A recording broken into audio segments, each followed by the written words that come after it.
Hello everyone, welcome to my channel Natural Remedies. I'm Tracy. Many people are facing the problem of having large pores. Large pores are generally more noticeable on oily skin, which is due to excess oil secretion. Large pores are also caused by skin aging and long exposure to sunlight. Collagen loss due to aging and damage caused by ultraviolet rays cause the skin to appear sagging and loose, which make the pores appear large. Today, I'm going to share with you all a simple method which can effectively help to shrink the pores. The material we are going to use is this aloe vera.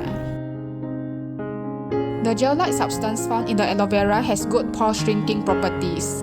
Most people with large pores are having oily skin, because one of the main causes of enlarged pores is excessive oil production.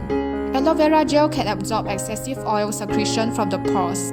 Besides this, aloe vera is rich in vitamins, minerals, and lignin, whose permeability is extremely strong and can be likened to a sponge absorbing water. It can reach deep into the skin and replenish any loss of moisture, and restore collagen function, thereby slowing down the aging of cells and the appearance of wrinkles. Aloe vera also helps to reduce acne and pimples and also have anti-inflammatory effect. How to use aloe vera to shrink pores? Before using it, we must put it in the refrigerator and chill it until it becomes cold.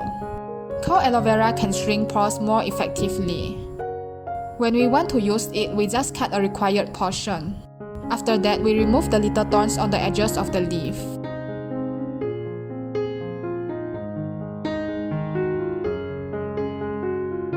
And then tear out one side like this.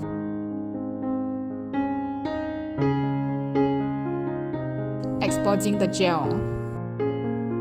After that, we use the gel to rub our entire face. Remember to clean our face before application. Focus on areas with large pores. Do this for about 3 minutes. After this, wait for 30 minutes. When the gel dries on our face, we will feel the sensation of skin tightening. After 30 minutes, wash your face with cold water to remove the aloe vera gel. Do this consistently every night. Just a little caution to everyone. Some people may be allergic to aloe vera gel, especially those with sensitive skin. So it is recommended that you test it on your hands before using it on your face. If there is no side effect like itching or burning sensation, then we can apply it on our face. Do not use aloe vera gel on infected skin too. Doing this may disrupt the healing process and make an infection worse. Thank you for watching. Please click like and subscribe to my channel if you find my video helpful. Remember to click the bell button too to get notified about my latest videos. I promise to give more useful tips to enhance your health and beauty. Thank you!